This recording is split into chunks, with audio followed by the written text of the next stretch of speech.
sentence you for the term of the rest of your natural life.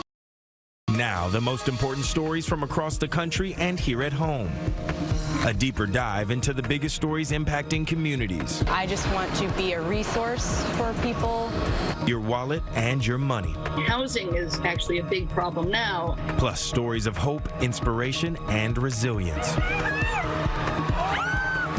I'm Trason Bragg. Your news starts now. We are on red alert as some areas are dealing with showers right now. Others snow. The worst of it expected overnight. Good evening. I'm Kristine Johnson, and let's get right to Lonnie Quinn, who is tracking the storm and your red alert forecast. Lonnie. Well, okay, KJ, the showers that are out there right now, and we do have some showers over New York City. It's a light to moderate rain. It's going to get heavier, all right? Heavy rain is going to be one of the calling cards of this particular system as we go into the overnight hours. So right now, here's the rain over New York City. There's Manhattan, Staten Island, Brooklyn. But the rain snow line. All right, let's get into this little corner of Bergen County. All right, got a little bit of snow falling out there, then right across sort of the waist of Passaic County. You can zoom a little tighter there, see what we are talking about. Again, none of this is terribly heavy, but there's that rain snow line, which we anticipate pushing more and more to the north. But right now, it's right around northern Bergen County, right through the middle of Passaic County. And for Fairfield County, rain right at the shoreline. You've got snow inland. Here's what we're watching. This is going to be moving in, so you can see this is more intense. The brighter colors, so the precipitation is going to ramp itself up. And you know what? That extends all the way down towards Roanoke, Virginia. So we got sort of an eventful overnight. Let's watch the rain snow line. So here's where it exists right now. It's going to start pushing up to the north as the rain starts to expand and get stronger as well. Here's your picture at midnight. I'd say the heaviest rain is falling from about like 11 to about 3:30 in the morning. So let's see what it looks like. That's midnight.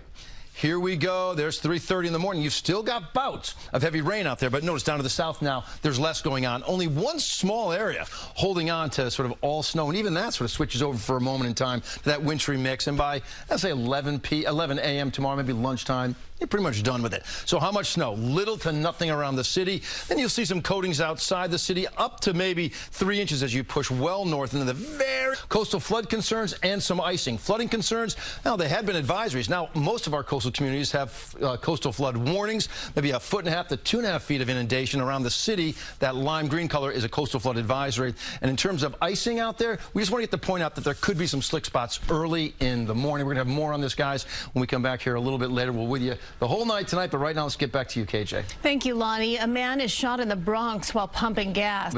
Later, we're with you the whole night tonight, but right now let's get back to you, KJ. Thank you, Lonnie. A man is shot in the Bronx while pumping gas in what police are calling a botched robbery. CBS 2's Kristine has a surveillance video as investigators search for the gunman. Just as any other driver would do, pumping his gas at the Gulf on Webster Avenue when the suspect in a white Mercedes-Benz pulls up at the pump near his Range Rover, and get a good look at him as he comes out when police say he attempted to take off the man's chain while pulling out a gun. The 51-year-old victim sprayed the suspect with gas when police say the suspect shot him in the face, then fled down Webster Ave. It just lets me know I keep making the right decision by not bringing my son over here and not pumping my own gas over here. It all took place just before 1 this morning. Employees at and around the gas station say they've never seen a shooting around here. Many came into work hours later to see caution tape and the Range Rover with its filler cap still open. I do plumbing work in this area for like 20 years. I never had a problem at this gas station. Others are still watching their backs. When you talk safety in general in New York, it hasn't been the same since 2020. Here's another look at that masked suspect police are still looking for. They say he may be in his 30s, has a thin build, is just under 6 feet tall, at about 180 to 190 pounds. I wish the guy is all right, whoever gets shot. The latest we're hearing from police is that the victim is in critical but stable condition here at St. Barnabas, and they ask the public for help in finding the suspect. At St. Barnabas Hospital in the Bronx, Kristine, CBS 2 News. A New Jersey state trooper shot while on duty in Paterson has been released from the hospital, and it comes as we learn of an arrest in the case. Investigators say 28-year-old Jaquise Timmons, who is from Paterson, was arrested in South Carolina. The Attorney General says Timmons opened fire on 2 troopers driving unmarked vehicles yesterday morning, hitting one of them. The bullets hit both vehicles and, as I said, struck one of the troopers in the leg. At the time of the shooting, the troopers were involved in the investigation of an attempted break-in of a home on East 26th Street hours earlier. Timmons was one of the suspects being sought in that attempted break-in. Timmons has been charged with 2 counts of attempted murder, and extradition proceedings are now underway to bring him back to New Jersey. Voters in New York's 3rd Congressional District are calling for a timeline on the Ethics Committee investigation into Congressman George Santos. Today, protesters held a sign with a Pinocchio puppet outside of his office in Douglaston, Queens. The Republican has admitted to lying about his background, education, and work history, and this ethics probe will include campaign finance, conflict of interest, financial disclosures, and alleged sexual misconduct. I've written this letter asking for a set public timeline for this investigation. The residents in the 3rd District are now in limbo. I left a message. Still, 2 months later, I haven't gotten a response. Congressman Santos says that he is cooperating with the investigation. An update now on the train trouble for LIRR commuters.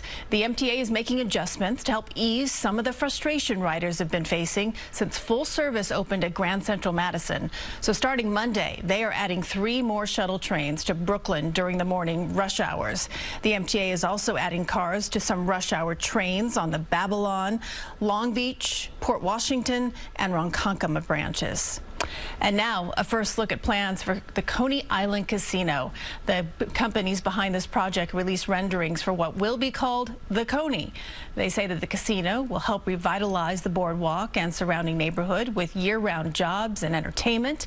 This project is among a growing list of developers bidding to build a casino. State lawmakers authorized up to 3 casino licenses downstate, which includes the city, Long Island, and Westchester.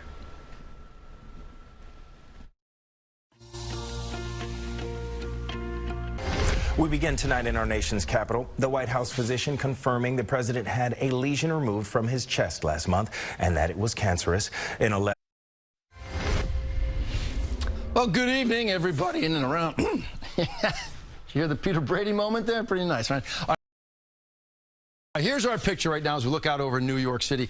And not a great night out there. We've got some raindrops up at the high elevated spots in the city. So if you're up at the top of the Empire State Building, which is where this camera is situated, you'll see a couple of snowflakes flying by. But at the surface, it's just a little light to moderate rain drop. It's 40 degrees as we speak. And here's what it looks like on the radar picture. So the rain snow line, we've been watching this march up more and more to the north. Remember how we had that little corner of Bergen County with a little bit of snow out there? Well, now almost all of Bergen is rain. A little tiny bit holds on to some frozen precip, but it's marching all the way up. You know, northern Westchester County has transitioned now from some snow, light snow, to some rain. We're going to watch more and more of that happen as we get to the overnight hours. You can zoom in tight here. Okay, Hudson River right here, and notice you've got some rain over the Hudson River. You've got snow on both sides. Makes perfectly good sense, right? Hudson River is down at the surface layer, right? And then as the mountains grow up on either side of it, you get some snow falling. Big picture will show you some dry slots, some bigger rain right here, so you'll catch some breaks. Then you've got more rain coming in as you get later and later into the nighttime hours and the overnight. So as for alerts, we've got a wind advisory, all of our coastal areas until 7 a.m. You could see some 40, 45, 50 mile per hour gusts. Those winds combined with 1 to 2 inches of rainfall, all right, and those winds over 40 miles per hour gusting, could bring about some flooding. It's pushing that ocean water on shore, maybe 1.5 to 2.5 feet of inundation, and also some possible power outages because all that rain that sort of loosens up the soil. Now the trees are a little bit more susceptible. Those winds come and they could put some trees down. Perth Amboy, your high tide cycle is at 5 a.m. Same thing for Manasquan. That would be the toughest point out there. Kings Point, it's at 9 a.m. We've got to worry about coastal flooding out there because those winds are coming in off the water across the board. You'll be 44 and drier in the afternoon tomorrow, 48 Sunday, the better half of the weekend, and then upper 40s to 50 next week. Now, those are some of the top stories from around the country tonight. Now to some of the moments that matter most in your community and your neighborhood. Right now, we are on red alert as wet weather brings showers and snow to parts of the tri-state area, but that's not the only concern. Good evening, I'm Kristine Johnson. There is a risk for coastal flooding tomorrow, and here's Lonnie. He's been tracking the storm and has your red alert forecast. Lonnie? Okay, KJ, I think the biggest, concern is going to be, big rain totals, right? And some flooding out there, ponding on the roads, and then strong winds. All right, as far as snow, and I know we all want to be talking snow because officially it's still wintertime out there. Snow maybe north of the area, but the numbers are not, huge by any means. Right now we got a light to moderate rain that is dropping in New York City. It's 40 degrees as we speak. Winds are gusting, okay? The wind gusts are anywhere from, say, 22 miles per hour in White Plains to 26 in Brick and in Babylon. Those are going to pick up, all right? They're going to continuously be coming in off the water. That's why you have some coastal flooding concerns. But look at this. Look at those winds whipping in off the water at 5:30 in the morning. 30s, 40s, 50-mile-per-hour winds, especially the farther east you go, you'll find the tougher winds, maybe a 51-mile-per-hour gust out around Riverhead. We're seeing some rain for a good chunk of the area, all the way up now throughout all of Westchester, nipping at just the southern borders there of Putnam County. For Fairfield County, most of you have transitioned over now to rain. A little bit of snow still falling inland, all in the coastal areas. On top of the 95 corridor, it's rain as well. Then you get into, inland New Jersey. You got to get up into, say, northern Passaic, where you're transitioning over to a little bit of wintry mix. We are going to watch more of this rain pump into the area, and it's not just going to be more rain to come. It's going to be more intense rain. So the rain will pick up in how fast it's falling from the sky, and watch what I'm talking about. Also, watch the pink line. That's your rain-snow line, all right? This is the picture at 12:30. You can see that we have more orange depicted out there. The rains are heavier, even a couple of flashes of red with very heavy rain. But now that rain-snow line is all the way up at the southern portions of, Ulster and Dutchess County. It eventually pushes well up to the north. Here we are, 4 a.m. Only a little sliver holding on to some snow, and eventually it kind of just fades away. And by the time you get to 11 o'clock tomorrow morning, there's not too much of anything out there. The amount of rain, I think, is going to be the bigger takeaway from this storm. Right now, depicting anywhere from a half an inch to an inch, maybe even an inch and a half. If not, see this little purple band?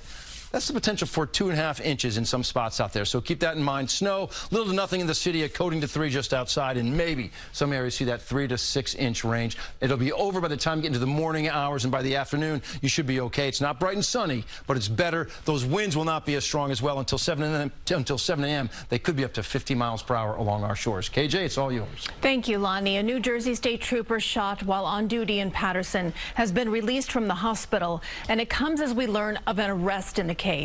Investigators say 28-year-old Jaquise Timmons, who is from Paterson, was arrested in South Carolina. The Attorney General says that Timmons opened fire on 2 troopers driving unmarked vehicles yesterday morning, hitting one of them in the leg. At the time of the shooting, we're told that the troopers were investigating a burglary that Timmons was allegedly involved in. He's been charged with 2 counts of attempted murder and is expected to be extradited back to New Jersey. The deaths of 2 men who were drugged after leaving bars in Hell's Kitchen have now been ruled as homicides. John Umberger and Julio Ramirez were found dead last year in separate incidents. Both men were last seen leaving gay bars in Hell's Kitchen, and today the New York City Medical Examiner's Office ruled their deaths homicides after they were drugged and robbed. The ruling comes amid several similar attacks throughout bars in Manhattan. The NYPD is stepping up patrols in a Queens neighborhood after a violent $1 million heist by 2 men posing as delivery workers. Surveillance video showing the suspect appearing to deliver a package at a Flushing jewelry store. When the store's owner opened the door, the 2 men pushed their way inside. Police say they smashed cases and took off with $1.1 million of merchandise. Community leaders are now trying to inform business owners on just how to protect themselves. Assessing where camera placement is, have the camera placement, right in front of the door. Sometimes people feel like if they call, that no one there will be speaking their language, and it's hard. So it's very important that if you've been a victim of a crime, to definitely report it. And they also urge businesses to upgrade their locks and install intercoms and additional cameras.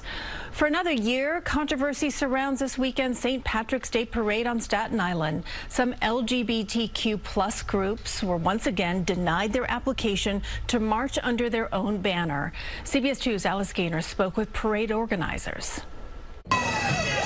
For years, organizers of the Staten Island St. Patrick's Day Parade have denied applications to LGBTQ+ groups. They won't even entertain a conversation. Carol Bullock is executive director of the Pride Center of Staten Island. They went to submit an application last month, and it turned confrontational. The photographer from the Advance actually stepped in, and Larry physically pushed him out. Larry is Larry Cummings, head of the parade committee. For years, CBS 2 has tried to ask him for comment about the application denial. He still won't talk to us. Do you want to talk to us? The president of the Catholic League released a statement in support of Cummings, saying in part, quote, "The parade celebrates St. Patrick, not sexual orientation." We don't have a sexual orientation agenda. We're a not-for-profit that does amazing work. We provide mental health counseling. We provide programming for seniors and youth. Here along the parade route, one annual tradition has been canceled in support of the group. A breakfast held for almost 30 years at Jody's Club Forest on Forest Avenue. It's a gathering of all the politicians. Owner Terrence Haggerty is gutted by the decision made by the organizers of that morning event. His parents opened the restaurant in 1976. His father was Grand Marshal of the parade in 2004. It's always been about the parade, and now it's not about the parade. He thinks the LGBTQ+ groups should be able to march with a banner, especially since New York City's parade welcomes them. It's 2023. For me, there would be nothing better than to celebrate being Irish, and representing my organization that contributes so much to Staten Island. On Staten Island, Alice Gaynor, CBS 2 News. The mayor of Hoboken plans to file a lawsuit over the water main break that left residents and businesses without water for days. Monday's water main break affected 58,000 residents, businesses, and a hospital. The mayor says that he sent a formal notice to PSE&G that the city intends to collect damages. The utility says one of its contractors hit the water line while working.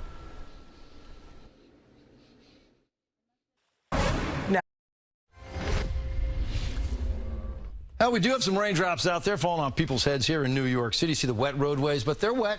In New York City, they're not white. We've got some snow falling north of the city. Currently, it's 40 degrees. It's a light to moderate rain. So let's get right to the picture.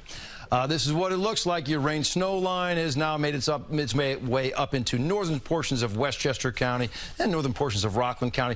Got a couple areas out there that we're seeing little flashes of pink. So there's a little bit of icing trying to establish itself. But when you see that pink color, it's that combination of rain, sleet, and snow. And you can get some icing. But I think the bigger threat for that is going to be north of the area. I'll try to show you everything as I give you the big, broad picture. All right, more rain pushing in as we get later into the nighttime hours. And there will be more batches of some heavy rain and even the chance for some batches of heavier snow that's falling, like I said, north of the city. But I think a lot of the places even north are going to be transitioning over to some winter mix and some rain. When are we dealing with the system? We're dealing with it right now until tomorrow morning, about 6 a.m., maybe 7 a.m. Rainfall looks to be pretty sizable. An inch to maybe an inch and a half, 2 inches or more possible in some spots out there. Winds 25 to 35 miles per hour. Inland at the shore, you could have some gusts to 50 miles per hour. Snowfall, I don't think you see anything for the city.